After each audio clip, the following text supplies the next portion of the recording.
Hey everybody, thanks for tuning back into Tenta Outdoors. My name is Al Tenta. In today's video, I'm going to do a quick summary of what is going on so far in this season 10 of Alone, episodes 1 and 2. Stick around. So first and foremost, we're 2 episodes in and there's no taps. We have all 10 participants still on the show, 2 episodes in. So I want to talk about Luke on episode 1. Looking at his site as he was dropped off, it looked nice and open. He was in a large bay. He had a great sandy beach. And right when he jumped off the boat, he looks down in the sand. There's fresh bear tracks and fresh moose tracks. I also like the way the edit included the footprints on the sand that weren't his. And you discuss how that was the crew from the night before dropping off his camera gear. And that the bear tracks were fresher than the human tracks from the crew the night before. Super exciting. Right away, you know Luke's gonna have an opportunity at big game at his site. They also revealed that his site contained a lot of blueberries, and Luke made reference that he's gonna need to preserve these blueberries for future use. He made a deadly shot on a grouse. That looked like it was 20 yards, could have been less, but very impressive shot on that grouse. He dispatched it quickly. I love the way Luke was being quiet and whispering as he was browsing through the area picking blueberries, because he knew that he may run into big game. Sure enough, he sees a bear in the distance, and he had 2 opportunities with his bow at this bear.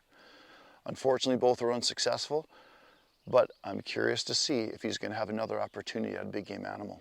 Next up, I want to discuss Lee's debut on episode 1. His site looked good. It was like a mix of open and treed terrain. Talk about a resourceful start for Lee. He made a really great shelter, and I'm not sure if it's his temporary shelter or the beginnings of his permanent shelter, because it looks like it could easily be insulated and reinforced to also be his permanent shelter. Lee went on to construct a raft. Man, he made that raft in like 30 seconds. It was incredible. So he's pictured on this raft, he's trying it out, it seems to work flawlessly. He's checking out some deep areas of water to fish or perhaps set his gill net. And he goes on to make his gill net and do a really impressive set. Like, I love that gill net set.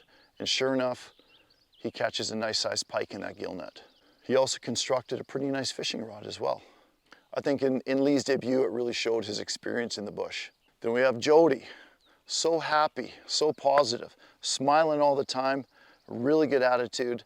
She makes a really nice cocoon shelter out of her tarp and makes it very clear to the viewers that that's very temporary, and she's going to get right to work on her log cabin, her permanent shelter. So her main game plan right now is shelter first, food second. But she did mention that she is doing some foraging, eating blueberries, and she's not feeling hunger pains or any need to eat at the moment. They also showed her again in episode 2, and that log cabin's really coming along, and it looks super solid. Next up, I want to talk about Cade on episode 1.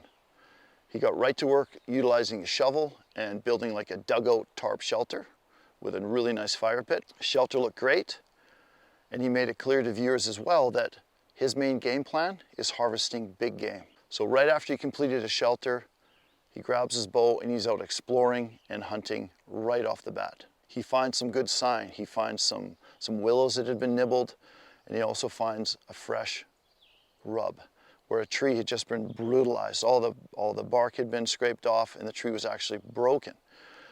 And he believed that was from a bull moose. So he makes a birch call. He starts calling moose. He sets up actually by this rub because it was so fresh just within the last couple days. And sure enough, something is responding, coming in. I was watching this scene. I was so excited. I was on the edge of my seat. He sees antler tips. I'm like, oh my goodness. And I shot with Cade. Cade's an excellent shot with his bow. And unfortunately, it was an animal that we are not allowed to hunt. It was a caribou, and they're endangered in that area. And I could really, as a hunter, I could really feel his frustration. Man, that was a pretty intense scene. They also revealed that he has quite a few blueberries at his site. He filled his entire pail full of blueberries.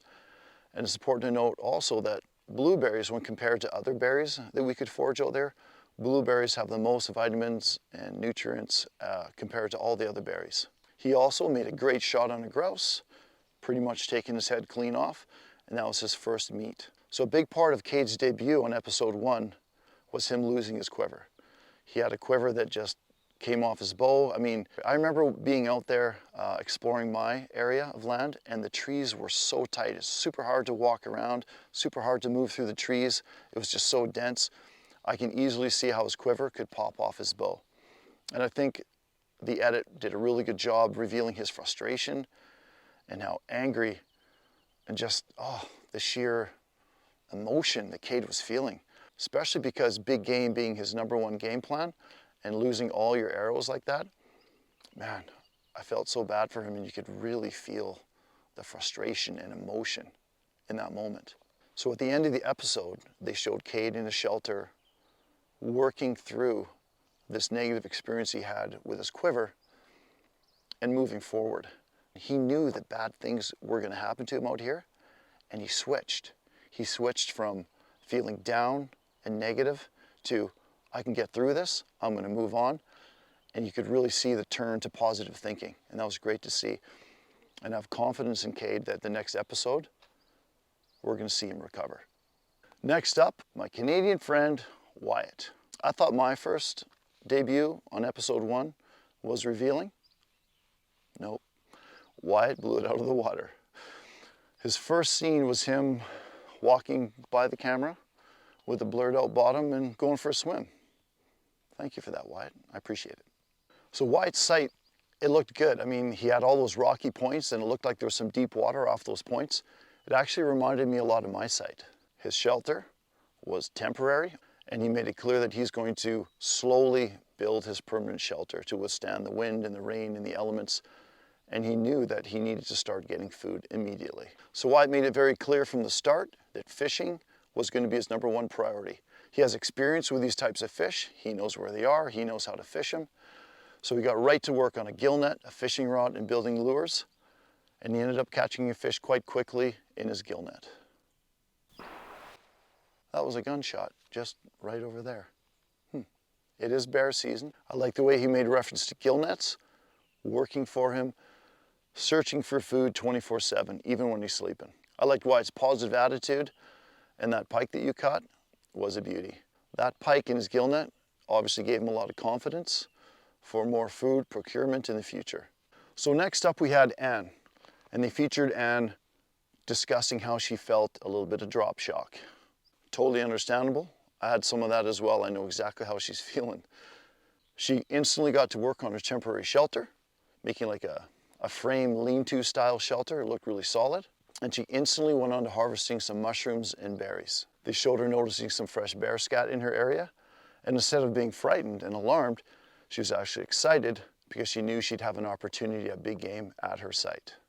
So I really like the scene of all the geese flying above her. And they also panned to some other contestants as well. And that sent a really clear message to Anne. The message was, winter is coming. And those geese reminded her that she needed to get to work on her permanent shelter. And they showed her starting a modified dugout shelter and constructing a more permanent shelter for the winter.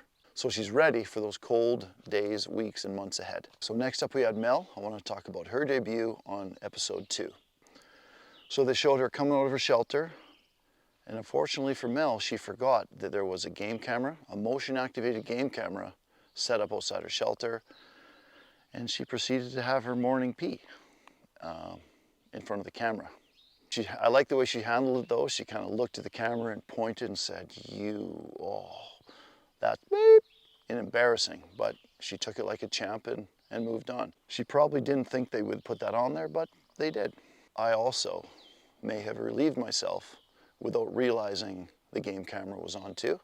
So who knows what's going to be on in future episodes. So Mel instantly got to work on constructing her permanent shelter using moss and logs to really block out the winds. And I like her shelter site, kind of tucked away and away from the elements. They didn't feature Mel too much in this episode, and I think we'll all agree, we need more Mel. And I look forward to seeing more of Mel in future episodes. So moving on to Mikey, he made it clear from the beginning that his main priority was food. So he discussed how the plants, the animals, the terrain, the climate is all very foreign to him, and he needs to adapt and get used to it quickly. While he was exploring and hunting, he got turned around and lost. I also became turned around a few times during my experience out there. When you leave the shoreline, There's no landmarks, there's no references when you're out there, and it's really easy to get turned around. They showed Mike persevering, and he found his way back, not only to the shoreline, but his mental compass brought him right back to a shelter. What I liked about Mike's debut was his recovery. I mean, and he learned from his mistake. He goes, next time I go out, I'm taking my paracord, and I'm gonna mark trees with my axe so this will not happen again. He went on to make an excellent shot on a grouse and harvested his first meat. I could really relate to Mike eating that grouse and just how good those big solid chunks of meat tasted. Then he went on to feature Mike working on his permanent shelter, getting it ready for the colder days, weeks, months ahead. And he also discussed how he's made a gill net, he's made a fishing rod, he's made some lures, and everything works great. But besides that first grouse that he was able to harvest, he's not having any luck fishing. Mikey went on to talk about how he's feeling low energy-wise due to his lack of food, but he's able to block out those feelings and just push ahead, move on. So the episode ended with Mikey feeling some severe discomfort in his stomach, hunger pangs, and he went into the shelter, and it was really emotional watching Mikey suffer like that with his stomach pain, feeling nauseous and just looking quite ill. So I really feel for Mikey. I feel confident Mike's going to persevere, and I'm anxious to see him in this next episode. Next up, I want to talk about Taz's debut on episode 2. So they open up with Taz making a great shot on a squirrel. Then they quickly move on to his main project. They show him making a really great canoe, very impressive work. And I like the way he discussed how if this project doesn't work, I'm not going to obsess about it. I'm not going to waste more time. I'm just going to stop and move on to my next project.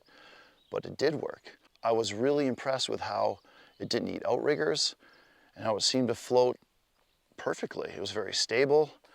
So I'm really pumped to see how he's going to utilize that resource he created in setting gill nets, catching fish, exploring his land. He sets his gill net and they show him catching a massive fish. Being warm outside, Taz realized that he's going to need to preserve this fish, so he builds a small teepee-style smoker and starts smoking it. He let it kind of simmer overnight, and in the morning when he was getting the fire going again with some coals he had, his smoker caught on fire. It appeared that he got it out fairly quickly, and I think the edit made viewers feel, and some of the comments Taz made, that perhaps his fish was lost. I don't believe that the fish would vaporize into dust by that fire, but I hope they go back to that in the next episode to see how the fish fared in that smoker fire. Thanks for sticking around to the end of the video. I'll be doing another recap video next week, probably on Saturday. Don't forget to tune in to Alone episode 3 next Thursday night. My name's Al Tenta, this is Tenta Outdoors, and we'll see you next time.